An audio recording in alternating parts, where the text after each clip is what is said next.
Okay, here we go. So we missed all that introduction on the recording. Welcome to the first event. Okay, so Manufacturing Day kickoff with our wonderful presenting sponsor, LAM Research. Thank you all for being here.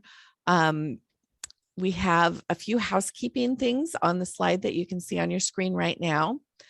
Right this minute, if students would please go to the check-in, you can do that with the QR code or with the bit.ly link on the bottom.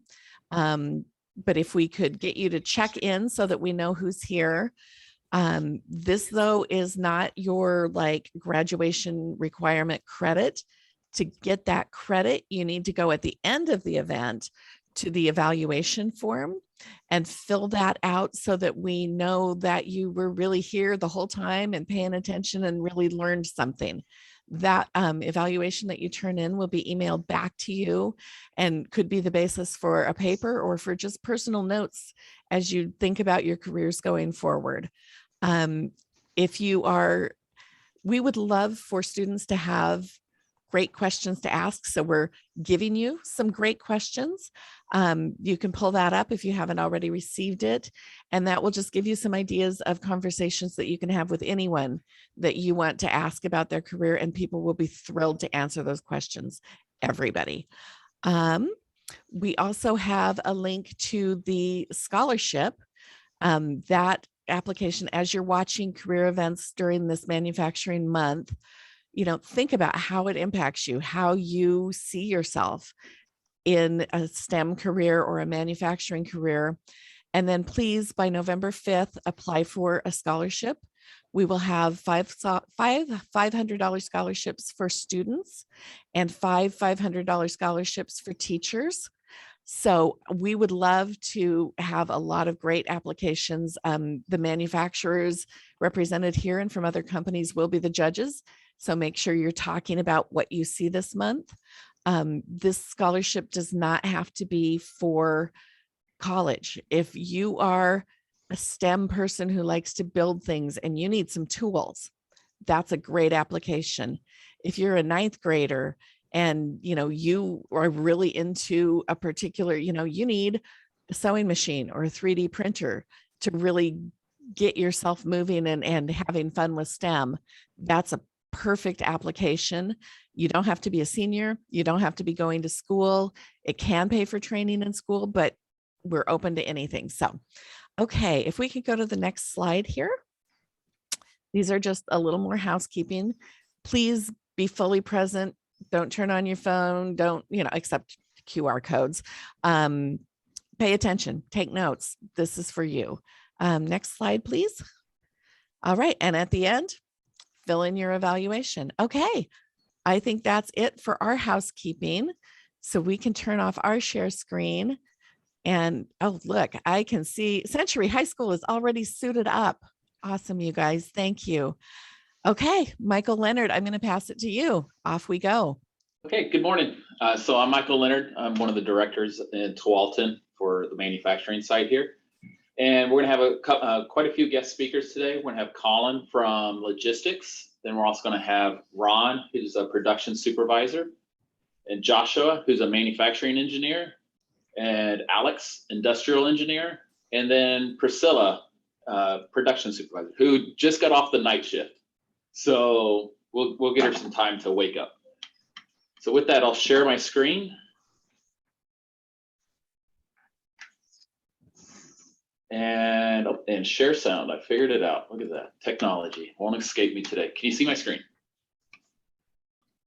All right. Doing great, Mike. So let's see. Do I have to do something to make this go away? Are y'all seeing that? The top bar? Okay, good. If you're not seeing it, then we'll just keep on going. I see the Zoom bar on top. So what does LAM Research do? So, we're one of the leading wafer fab equipment manufacturers. So what does that mean? We make the equipment that goes to Intel, to Samsung, to TSMC that makes the chips. So we've been, allowing them to build smaller and better performing devices throughout the years. Companies was created in 1980. So we hit our 40-year anniversary just last year. And, so almost everything that you touch that has semiconductor chips in it, it was built with LAM technology. So we'll go through and talk about some of the products and how a wafer is actually made. But at a high level, the electronic business right now is approximately at $3.6 trillion. And out of that, 715 billion is just semiconductors. But to make that semiconductors, you have to have the equipment. So this is the market that we serve. We send the tools, we call them tools. They're really big, huge machines that have over 8,000 parts on them. But we call them tools. But when I say tools, think machines, not crescent wrenches. And when they go out to the fabs, Intel, Samsung, TSMC, they utilize them to make chips. So you might ask, how is a chip made? What you have is an incoming wafer, and then we deposit material on top of that. And with that, lithography comes in and lays photoresist. It's sort of like black and white photography. So you have your material, you lay out your pattern, and then you etch out the trenches into them. And from that, you have to clean up, you remove the photoresist, you clean it up and deposit more material, and you start making layers. A logic chip could have up to 100 layers. And then the big question is, how small are these chips or transistors? So here you can see one of our tools, and you can see a wafer. Majority, we talk about wafers in a metric system. So 300 millimeter wafer is really a 12-inch wafer. So on that, they could have 40 to 50 dies, little chips across them. And then the transistors that we're working with are in the nanometer range. And then you can sort of see how that compares to a red blood cell. So a red blood cell is thousands of times larger than that. So right now, the technology that we're pushing is between 3 and 5 nanometer. 10 nanometer is in production, full production. So the next wave is going to be down to the 3 and 5 nanometer range. And you can start seeing, like, here's this little cross section right here is down at the bottom of one of these layers. And then this, for a logic chip, this could be built up over 100 layers. So if you have a mistake at the bottom, it will compound, 100 times, and then, you will have a non-producing chip. So that's why it's critical to have cleanliness and, addressing the particle production. Are there any questions so far? Or are they being addressed in chat? I'll just keep on plowing if everyone's good. I was going to open it up sort of for a discussion, but what is driving the semiconductor demand? Are we able to take questions or answers? We can take answers in the chat, or people can turn on their microphone, but my guess would be the chat is going to be the more comfortable place. So if you ask a question, if students can pop in and respond in the chat, that would be awesome. Okay. I'll slide my chat window over here so I can start seeing it. Go on, I want to see at least one answer in there. What does everyone want nowadays? PlayStation 5. So, there you go. iPhone 13. What's new about iPhone 13? What's big about it? What's the latest technology? 5G. So 5G is driving a lot of demand around there. The Teslas. So I'll keep the, there's a good answer. Laptops. So you can start seeing, yes, the PCs, the mobile devices, 5G. So you can download speed, you can download everything faster. But now the thing is, like, where do you store all that, the movies and the TikToks that you just downloaded? A car, and now we're starting to get into self-driving cars. And, we're going to talk about units of scale. So it used to be that your phone could hold 128 megabytes, and now we're into the gigabytes. I'm about the next level up above giga is a terabytes, and then petabytes. So when we talk about the automotive industry and how much memory that they record in a day, it's in the 30 terabytes. So 30,000 gigs a day of just data. Actually, I'm sorry, take that back. It's in 1 hour. That's how much data they record in 1 hour. So if you have to record that much information over 30 days and store it, you're looking up into the petabytes. So thousands of gigabytes. So it's astronomical how much memory is required. And because of that memory, the speeds for our cell phone service to upload it to the cloud is not fast enough to handle that. So that's why it has to be stored on the cars. IoT is Internet of Things. It's like how your refrigerator talks to the cloud and tells you that you need more milk. The cloud, yeah, we've already sort of covered that. Everyone knows what the cloud is. Machine learning, artificial intelligence, virtual reality, AR, robotics, and then even the medical field. And so, especially in the artificial intelligence, there's a term called Industry 4.0, which is the next revolution of the industry.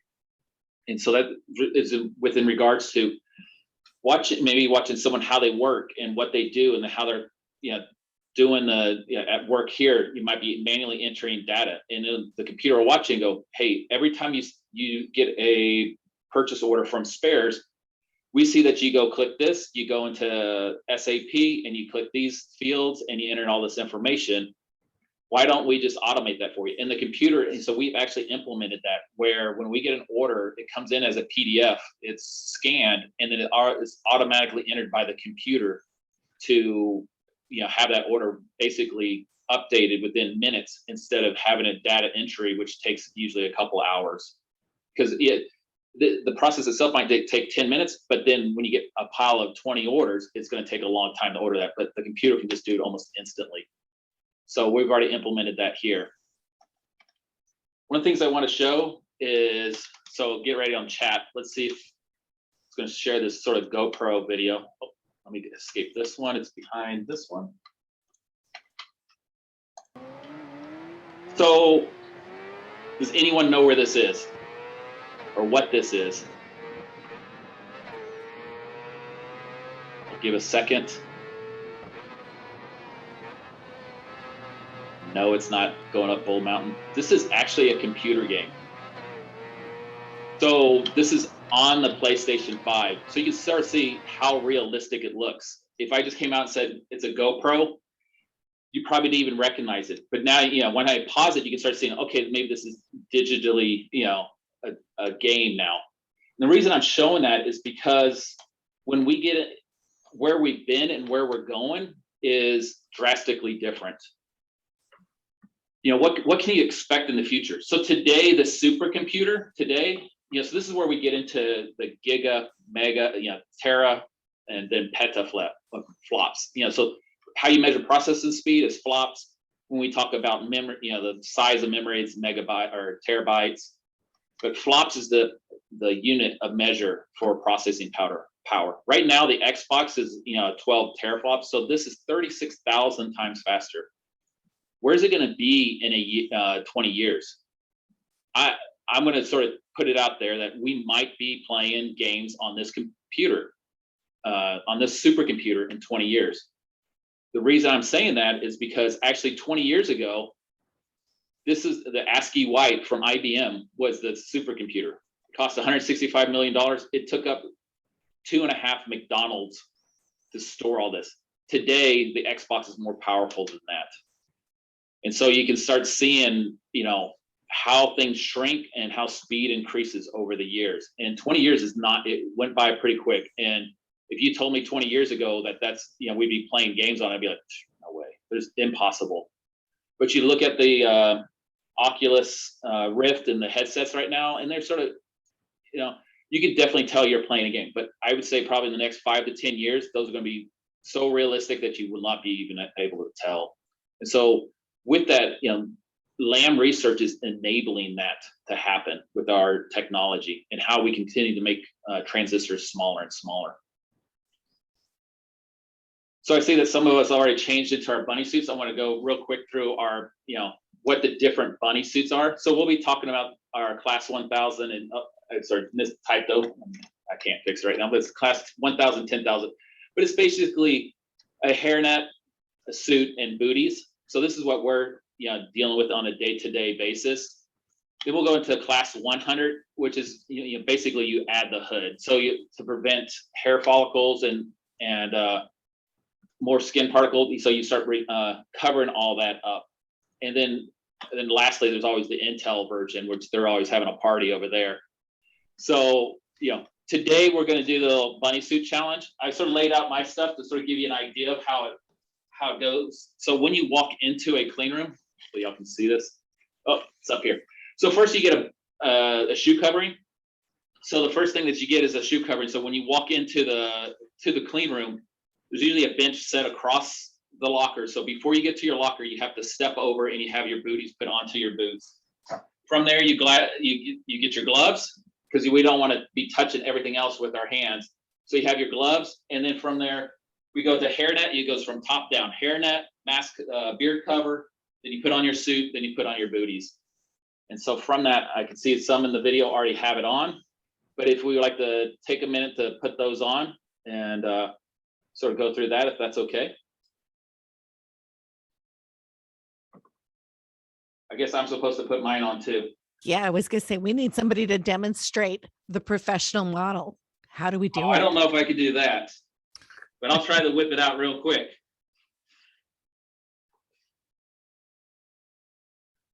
Luckily, I'm not falling over, so that's a good thing. I can't see on the video. Are other people trying?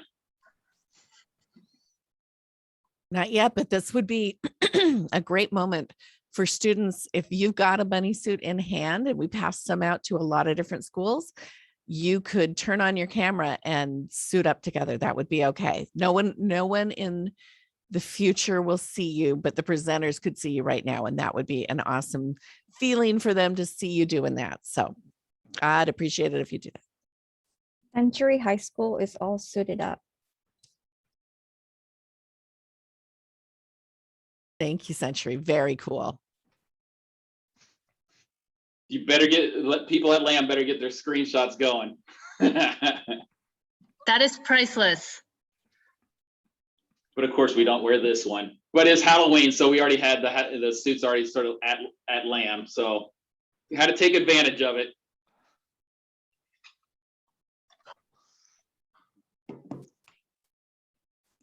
As we work through this, I think I'm going to cue it up so that actually, so we can have Colin talk about and then go through the presenters of what their experience has been and how they've got to LAM and what they like about LAM. Sure, thank you, Michael. Michael, are you going to control the slides? Yes, I will. Okay, perfect. Hi, everybody. My name is Colin Fahey. I'm a logistics manager here at LAM Research. First off, thank you all for taking the time to join us. We're really excited to introduce ourselves and explain to you what it is that LAM Research does. So without further ado, before I go into logistics side of it, I'll just give you a little personal background on myself.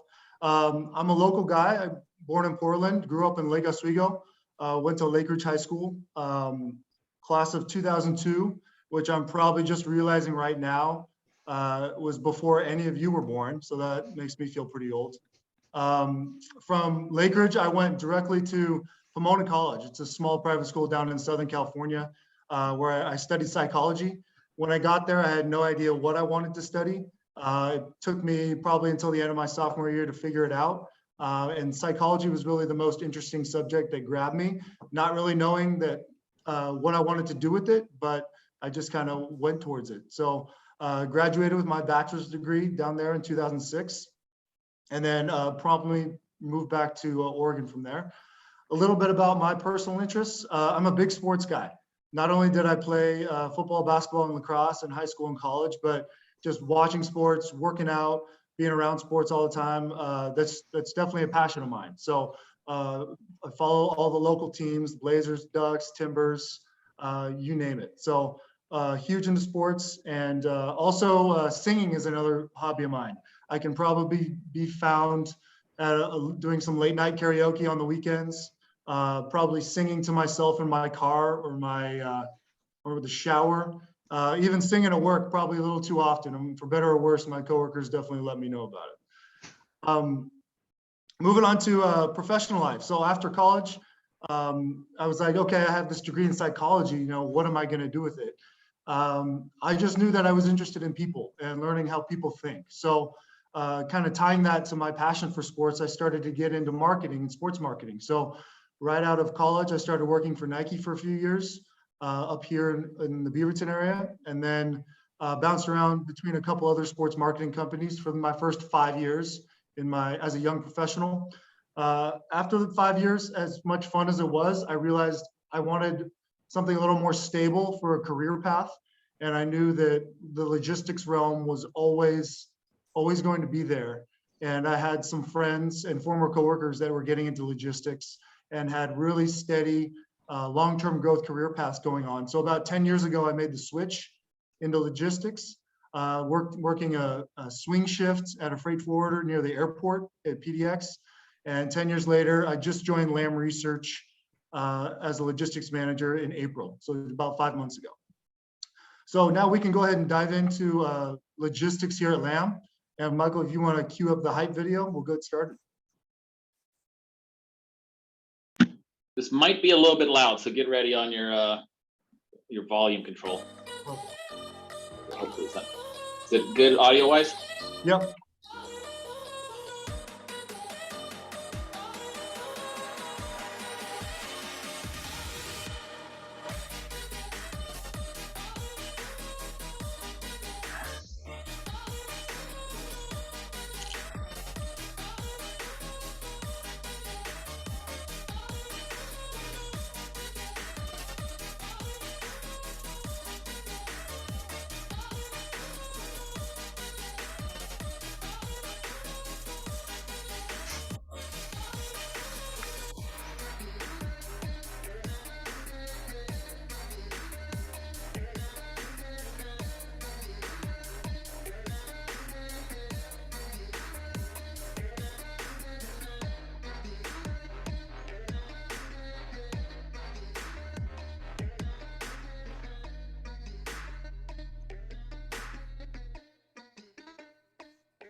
Awesome. That gets me hyped up every time.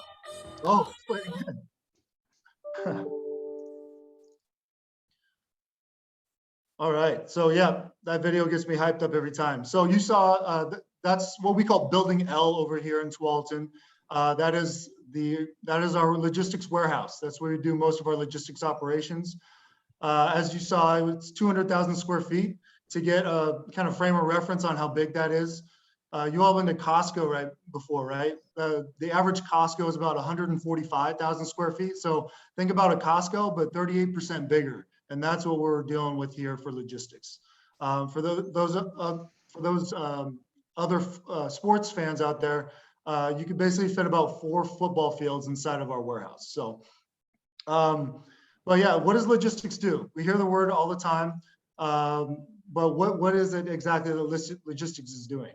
For all of you that have ever purchased something online, Amazon, for example, the second you click submit order, that is a trigger that tells logistics to start working tirelessly in the background to get you your part, to pick it out of a warehouse, to package it, to deliver it by the ETA that Amazon is telling you it'll be there. We really are the beginning, the middle, and the end of the entire process. So, for example, when our customer places an order with us, we need to start purchasing the parts that our supply chain team does to build the tools that we're going to send to our customer. So our receiving and put away team is the team that receives all those parts from the trucks, larger parts with a forklift, smaller parts you can put on these conveyors and just push them off the truck, and then putting away in all of our racking that we have in our warehouse. From there, the manufacturing team requests from us exactly what parts, what quantity, and when that they want from the logistics team so they can start building the tool. That would be our picking department. And you can see a couple images here. We have our order pickers, which is that piece of equipment with the yellow cage. Those our employees strap into for safety, and they go up and down through the aisles. Those things will elevate you all the way to the top of the racks, like an elevator basically, and they can pick parts off the shelves. We can pallet jack them in that image from the top right, and then also smaller parts that we can bag and tag and ship directly to our customer like you see in the bottom right. And then where are these parts going? Well, we really have 2 customers in logistics. Mainly it's our manufacturing team, our internal customer. We need to get them the parts that they need to build the tools at the time that we promised our customer, okay? So we send them, everything is in a clean room, as you've known, the bunny suits that you're wearing. We in logistics also have team members that wear bunny suits. We are the ones that deliver all the parts into the clean room. So our teams have to wipe them down. As you can see in these images to the top left, that is Keegan from our shop floor control team, wiping down larger tools, smaller parts, and he delivers them inside the clean room in a small room that we call decon, which is for decontamination. The image on the bottom left, that's what we call a chamber. So larger items, we fixture to big yellow monsters that we call, and push those in for our larger pieces that really make up the bulk of the tool itself. And then after manufacturing is done building the tools, obviously we need to ship them to our customer. And that image right there in the center is a great example of a tool that's been completed, it's been shrink wrapped, and it's ready to be crated and shipped out. So in the top right, you see us forklift lifting it onto the crate. That bottom middle picture shows exactly how this needs to ship, whether it's air or ocean. And that image on the bottom right is a fully crated tool that is 100% ready to be shipped to our customer. We have customers both domestically and internationally. We're going all over the world with these. And we are really the first to touch the parts before we build our tool, and the last to touch the finished tools before they go directly to the customer. Ultimately, that's what we're doing in logistics here at LAM. And also, if you can see me on video, got the Hawaiian shirt on. We wear Hawaiian shirts every Friday because we like to have fun. So that's it for me. If anybody has any questions about me, about LAM Logistics, feel free to go ahead and ask. You can type it in the chat and I'll be happy to answer either way. But unless anyone has any immediate questions, I will go ahead and introduce our next guest speaker, Manufacturing Supervisor Ron Reed. All right, good morning, everybody. Happy that you could all join us today, and I'm really happy to be here, being able to talk with you all. As Colin mentioned, my name is Ron Reed, Manufacturing Supervisor here at LAM Research. I'm going to take a few minutes to tell you a little bit about myself and tell you about the role I play here at the company and what these jobs look like for the people who perform them. So first and foremost, I'm not an Oregon native. I'm originally from a small town called Gilroy, California. Some of you may know it as the garlic capital of the world, but I just call it home. Growing up there with my 5 siblings, I played a lot of sports. Baseball was my favorite, definitely was the one I was most skilled at. I did try my foot at soccer, I guess you could say, but fortunately there's no footage of me trying out for that. It was not a pretty sight. Pretty good with my hands, but I do have 2 left feet. And so all throughout high school, I played baseball and ended up graduating with a 3.7 GPA. I accepted a partial athletic scholarship to a community college in Santa Clara, California, where my academic studies and my personal interests, they were constantly clashing with each other. And, we'll get more into that in a minute. I moved to Oregon in 2014 after a brief attempt at, trying to complete a degree there at the Mission College. And I began searching for a job, began searching for a career. I wasn't really sure what I wanted to do, with my life and with my career. And so I just started trying different things here and there. I'll fill in some gaps, but fast forward to today, as I mentioned, I'm now in a great position with a great company here, have an opportunity to talk with you all. I spend most of my free time with my 2 dogs, Atlas and JD. You see pictured there on the side. Really good boys, really good friends. We do a lot of hiking and camping, which are 2 of my favorite pastimes. I also enjoy listening to music, reading just about any book I can get my hands on, which, by the way, if any of you have recommendations, please feel free to throw them in the chat. I love picking up new things. I'm currently reading a book called Educated by Tara Westover. So if there are any bookworms out there, please write that down. I promise you will not be disappointed. Really great book. And then just some other, kind of fun facts about myself. Lord of the Rings is my favorite movie of all time. I can't express to you enough just how much, I love it. The book, the movie, everything is just so cool. And then lastly, I like to tell everybody that I am left-handed and I am colorblind. Notice I didn't say fun facts about me, because there's nothing fun about that. My clothes tend to mismatch a lot. You'll see me wearing a lot of very neutral colors. So anyways. Don't let you wear Hawaiian shirts. Yeah, exactly, yeah. So then moving on from who I am and a little more about what I do, Mike, if you could go to the next slide there. I started here at LAM Research in 2017. unfortunately, after I had been laid off from a previous job. I didn't know anything about the company or the kinds of opportunities I would find here, but I knew that there were good things being said about the company, and they had a good reputation. They were growing, but I still had no direction in terms of what I wanted to do, for a career, or whether I even wanted to pursue a higher education. All I knew at the time was that I needed a job and I needed it quick, and LAM was kind enough to take me in with the little bit of experience that I had and the very little education that I had as well. But when I arrived, it didn't really take long for me to realize that it was an industry and a company that I really wanted to work in for a very long time. I felt like I had really found my niche. And so I progressed through a typical path of leadership here over a few years, and was ultimately promoted to a manufacturing supervisor earlier this year, back in February of 2021. And now here I am. So I represent our manufacturing department. The manufacturing department consists of two parts, an assembly team and a testing team. I'm going to play Captain Obvious here. There's the assembly team. We're responsible for just building up the products that we build.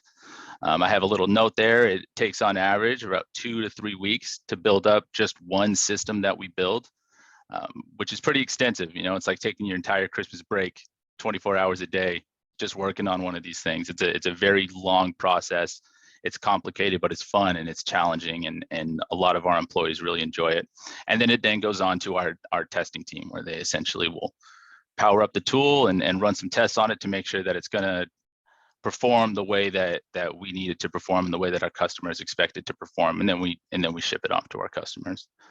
As Brad mentioned in the chat, there is a wide variety of backgrounds on these teams. Our testing team is typically, requires a little more experience, as there's a lot of hazardous energies and different things that people need to have a more extensive understanding of in order to be able to perform those jobs. But our assembly team is filled with a lot of individuals like myself who, maybe didn't quite have, a plan going into their adult life and transitioning out of high school, and just looking for a good job. But what's really great about this industry and about this company is that when you do get your foot in the door and you really do start to expose yourself to these types of companies, you start to find opportunities where you maybe you didn't know, previously that it was available to you, or maybe you didn't know that you even had an interest in these types of things, which is really what my story was. Like I said, I really didn't have any type of plan. I just needed to pay the bills. So really great company, a lot of opportunities in the industry. We encourage you all to definitely, if you are fortunate enough to know what your passions are and know what the direction is that you want to take your life and your career, definitely pursue that enthusiastically. But I'm here kind of representing the other side of that population. Again, people who may not be so sure what they want to do in life, and may not know what kind of opportunities are out there, and may not be sure if a higher education is right for them. It's totally okay. But the point is, you have to keep working. That's the thing, is if you don't know what those opportunities are, you're not sure what you want to do, try different things out, right? And this is a great industry to do that in, where you can get your foot in the door. Great. There are different things that you can do. If anybody out there, you like working on cars, that translates really well to this type of work. Anybody who likes working with hands, solving problems, it's enough to keep you busy. It's enough to keep you satisfied. So I encourage you all, as you go through this really transitional point in your life, definitely take that into account. If you know what you want to do, go get that. And when you go and you come out of that experience with that degree, know that in this industry and in the field of STEM, there are countless opportunities, and you can really create a good life for yourself. But if you're not so sure, again, it's nice to be kind of in the environment and be able to see what there is out there for you. And I'm confident that you'll be able to land on something that really is fulfilling for you, and something that you really enjoy. Yeah, that's great, Ron. Thank you. Sure. And next up, we have Joshua. Hey guys, nice to meet you. My name is Joshua Talaktak. I'm a manufacturing engineer here at LAM. I manage a tool called like Vector Extreme AHM, which is pretty much a machine that uses a mixture of gases and plasma to deposit that layer onto that silicon wafer that Mike was talking about earlier. That layer is generally composed of like carbon and hydrogen atoms, and the silicon wafer then eventually turns into chips. Then it makes its way to our, phones, computers, iPads, iPhones, all that sorts.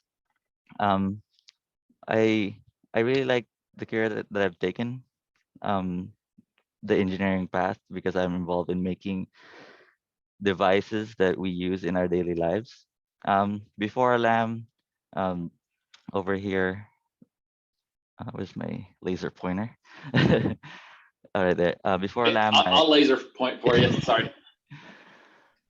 before LAM, like basically I was in the Philippines, started my high school, and I was very interested in all our STEM classes, and I was falling asleep in our art classes. So basically, I just studied a lot during high school, and I also tried to have fun. Played basketball with friends, played computer games, also did sorts of things. Um, During high school, um, well, actually, way back, like before going into high school, um, my grandpa noticed that I like taking apart stuff when like robot toys and stuff. So he said like, oh, I think you might be a good engineer one day. So I was like, oh, let me go and ask my teacher. uh, I asked my teacher, what does it take to become an engineer then? She said like, focus on your science, math, and engineering classes. So that's going into high school. That's how I kind of planned it. After that, I applied to like a top university in the Philippines for engineering. I studied really hard for it, and I was fortunate enough to be accepted and in the program of electronics and communications engineering. At first, I didn't really know exactly what engineering I wanted to go to. There's different types. There's like chemical, electrical, computer engineering, and all many other types of engineering.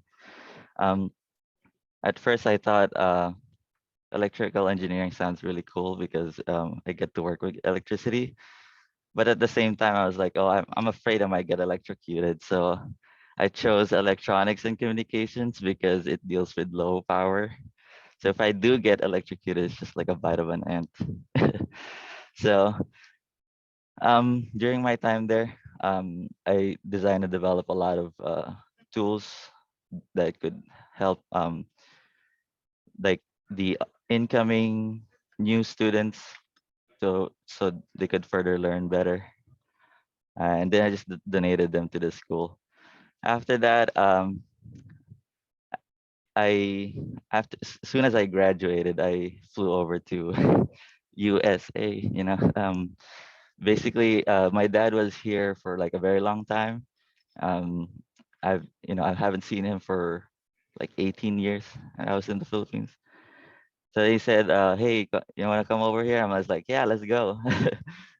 So booked the next flight like week after.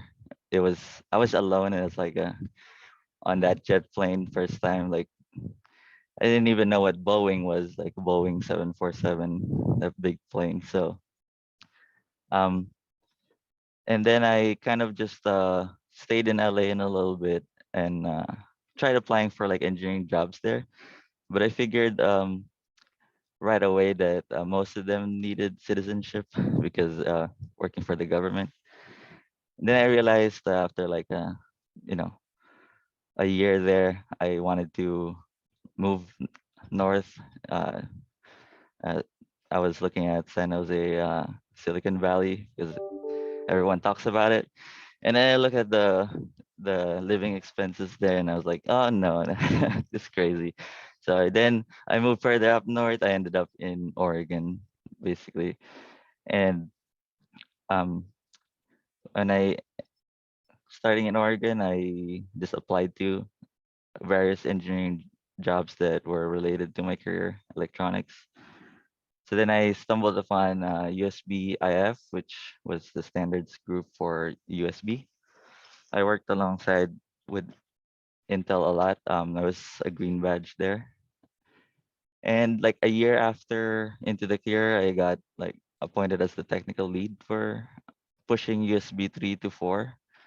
So that actually allowed me to travel to many places in the world. So if you could see here, like on your top left, that's a picture of a night view in Haifa, Israel, on the very top of the hotel. I took it.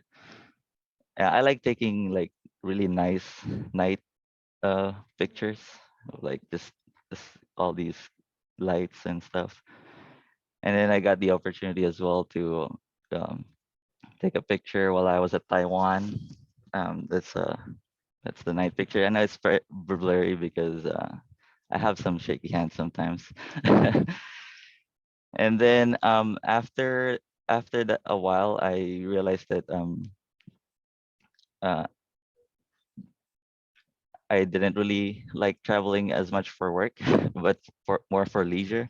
So I then on after USB 4 has been implemented, I went into maintaining some programs and stuff. After a while, I saw on the next slide, please. So on the right, you'd see two of my biggest projects that I've ever done during my USB. I helped Intel develop their first USB 4 dock, which was this is available now, so I could show it. At this time, I couldn't show it when we were developing it. It's all great stuff. I went into programming too, and I also liked it. Developed the first electrical test tool. But then after that, I saw this video that I would like Mike to click, why I picked LAM Research.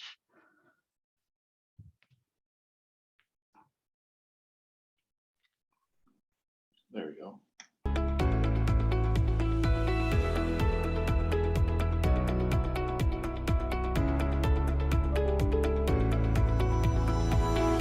LAM is a place where successful people want to work.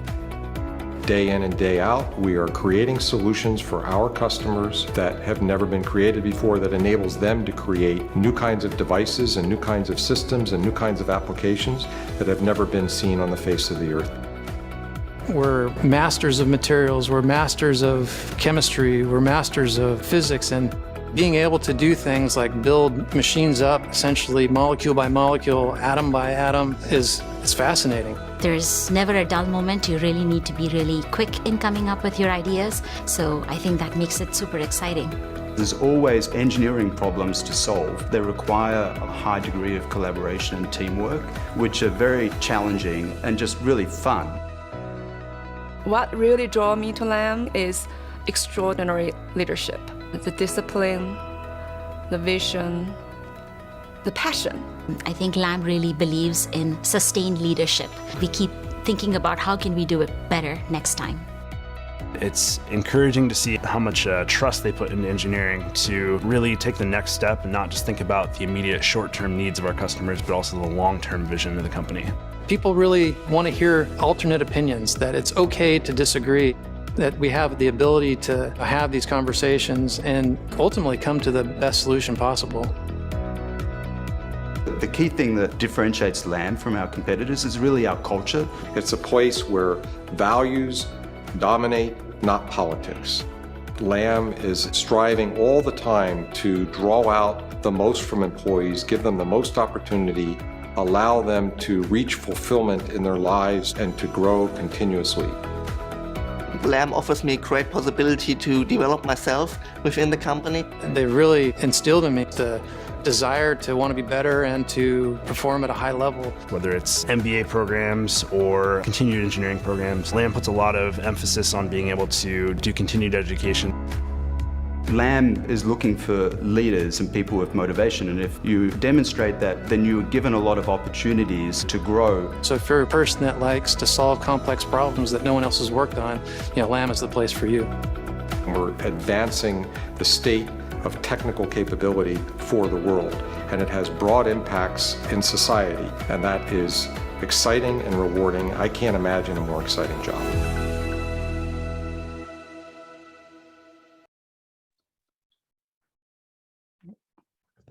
Yep, so the story behind that, basically I was searching, just browsing YouTube one day. I came across that video and I was like, I want to work for LAM. I applied to LAM, started as a test technician, had a lot of fun during that time, and then very quickly I got promoted into this manufacturing engineering role.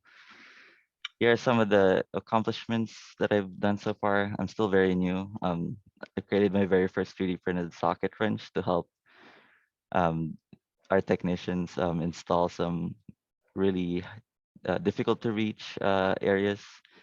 And I also got a kind of like a safety coin, an honor in safety for preventing hazardous electrical energy from zapping a person, basically. So Yeah, safety, equality, then delivery. That's our, sort of our manufacturing core values. Yeah. Joshua, I really appreciate you going into this and sharing how you got at LAM and stuff. I want to make sure I have time for Alex and Priscilla to present. And we got 10 minutes left, so I want to go to the next slide if that's okay. Yeah, that's right. all for me. Thank you. Yeah, no, thank you. Right. Next up is Alex. Hey everyone, I'm so glad to be talking to you today. So I'm going to give you a little bit of an overview of how I got to where I am today and try to help you. I was trying to think, where was I as a high school student? What questions was I thinking about? So I'll guide you through kind of how I made decisions, if those were good or bad ideas, and what I do as an industrial engineer. So I grew up in Portland and in Newburgh, went to St. Mary's downtown, and so for choosing a college, some of the things I considered was I wanted to get really far away. So I succeeded in that. I went to University of Rochester, which is in upstate New York. Is that a good way to choose a school? Well, if I wanted to come back, I wouldn't recommend that. But because I did eventually want to work in Philadelphia, New York City, DC, that was great because a lot of people who go there then stay on the East Coast. So think about where you want to work. If you want to stay in Oregon, you probably want to choose a school that's in like Oregon, Washington, Idaho. So that's one thing to think about. I also looked at what kind of programs they offered. So they had the engineering, which I wanted to do, but they also had really good humanities programs. I knew I could take dance classes, which I wanted to do. So that's something to look at, is not just what major maybe do you want to do, but what are your other interests, and making sure they have that available also. The other thing I liked was it was really pretty there. That's not a great way to make a huge life-changing decision. But I will say there were moments where I was sitting in the library and I was like, dang, this is a beautiful library. So it did keep me going sometimes, but wouldn't recommend as a prime decision-making factor. So how did I decide on chemical engineering? So I really liked chemistry and I wanted to work in the makeup industry. I wanted to create makeup. So I would look up people on LinkedIn and figure out what did they study, what were their first jobs. And I saw a lot of chemistry degrees, a lot of chemical engineering degrees. And I also, through programs like they had this at my school where we talked to different people in their careers, I noticed people who weren't necessarily working in chemistry, like someone was a research biologist, someone worked in finance, but they had chemical engineering degrees. So I liked that, okay, it seems like if I get this degree, I'm not going to be pigeonholed into one career.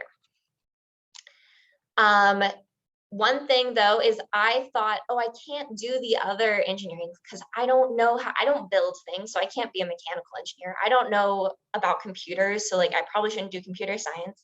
But that's not really true. You're in college to learn. So if it's something that interests you, you don't have to know how to do it going in. Otherwise, you wouldn't need to get the degree. So don't tell yourself no. Let someone else tell you no. Some things I wouldn't necessarily say I would do them differently, but some advice I would give to my younger self is go ahead and apply for internships and apply for things, even if you think you're not qualified. Because guess what? At this age, no one's really qualified, so it's all right. The other thing is take advantage of any comp sci or coding classes I could get my hands on. It's useful even if that's not your primary job. So I kind of ended up in manufacturing by chance. I was just looking at, I listed out, okay, I want to work in this industry. So I listed out all the companies, and then I started going on LinkedIn and looking up everyone I could find and messaging people randomly. And I found a woman who went to University of Rochester, and she's like, we've got a bunch of openings for manufacturing supervisors. And I went after it and started, and that's how I got started in the field. So I was working night shift, and it was so different from everything I learned as an engineer. So it was all about working with people, motivating people, handling conflicts, learning about how important safety is and quality. And then after doing that for about 1.5 years, I moved into industrial engineering. And you would think makeup and semiconductor equipment, how could I possibly translate from one to the other? At the end of the day, manufacturing is kind of manufacturing. A lot of the skills that I had transferred, no problem. So what do industrial engineering do? So Josh, he's really focused on a specific type of tool and solving problems around that tool. Industrial engineers think about the factory as a whole. So we're thinking, how do we make this whole process work more efficiently? And so there's 2 things we end up doing throughout the day. One is process improvement projects. So looking at, okay, how do we get material delivered to the floor as well as possible? Okay, let's break that down and look into that and find ways to make it better. And then the other thing we do is analyze data and help management make decisions. Do we have enough people to build all these tools? Is our space set up as well as it possibly can be? Those are the kind of questions we're trying to answer. I have a little bit more to say. If you have questions, throw them in the chat, but I'm gonna hand it over to Priscilla so we can hear her story. Thank you, Alex. I'm sorry to cut you short. Okay, Priscilla. Awesome. I hope you don't mind that I don't turn on my camera. Like Mike said, I just got off the night shift. I've only had about an hour of sleep, and I look like I could probably be an extra off of The Walking Dead right now. So we're gonna kind of leave it at that. No, it's all good. It's all good. Thank you. Who am I? Portland bred, played violin all throughout school and some of high school. I've had multiple unrelated jobs to LAM, towards LAM. I worked as a cook in a bar. I've worked with a bookmaking company, housekeeping, things of that sort. So it was nothing ever manufacturing related. It was kind of by chance that I happened to start at LAM, and it's been some of the best years that I've spent. As you can see, life, 2 kids, an insane puppy, continuous home improvement in my spare time, and then never ending struggle to catch up with, shows on Netflix. And, working at LAM, working the hours that I do, it affords me the time to kind of get out more, go traveling, hang out with my family. I love to help people. I love investigations, which kind of ties into the next part, what I do at LAM. That means me. I got to wake up. Thank you. So like mentioned before, I am a manufacturing supervisor with wet operations. So we have 2 manufacturing sides, one dry side, one wet side. I work in wet, We have the larger of the tools. These tools you're able to climb on top of and climb in, which, you know, is pretty fun at times. I began in 2016, you know, quickly hired as a regular full-time or RFT. Like I said before, little manufacturing experience prior to taking the job. And I was promoted to wet ops supervisor just earlier this year in January. Why I love LAM so much is because, you know, you have multiple different career paths, as you can see from all of the presenters that you can take within LAM. You've got EHS, which is environmental health. You've got, sorry, that was supposed to be EFS. Engineering training department, you know, Sabre, the department that I work for, we just created a Sabre specific fundamental class that our new hires are currently going through to kind of help them get trained up with knowledge on the tool to make it easier for them coming in and kind of cut down on our training time. I also do emergency response while I'm at LAM. Essentially, we are trained in how to help with any type of chemical spills, any injuries that occur at LAM.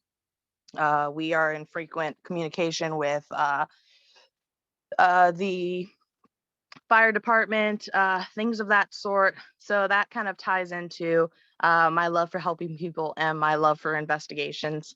It's a really good opportunity. And LAM also, along with the core values that we essentially use daily at LAM, continuous improvement, mutual trust and respect, open communication. They are also very, very big on safety. And I think that's probably one of the major reasons why LAM is so top in their field, because no matter what, you always need to have a safety mindset, even if it impedes, you know, work, impedes our on-time delivery. If we're not doing it safely, then we're not doing it, period. I mean, other than that, if you want to know anything else, just go ahead and drop some questions in the chat. That's great. I think that's all we had. All right. Well, thank you so much for being here. Aha, there we go. Let's make it laudable. Thank you so much for being here. We may have, looks like Century needs to rush off to their next class. I would absolutely encourage any questions right now if you can, but we may be on a passing time. So one last call to put questions in the chat. And otherwise, I will say thank you very much for being here. We really appreciate your time. And I'm looking forward to seeing all the bunny suit videos popping up. I hope some LAM people will put some bunny suits out there as well. Again, the hashtags are hashtag MFG Day 21 and hashtag STC Bunny Suit Challenge. So thank you again so much for being here. Thank you for having us, Heather. Appreciate having you. Okay. All right. Good deal. I'm going to turn off the recording. Thanks, everyone.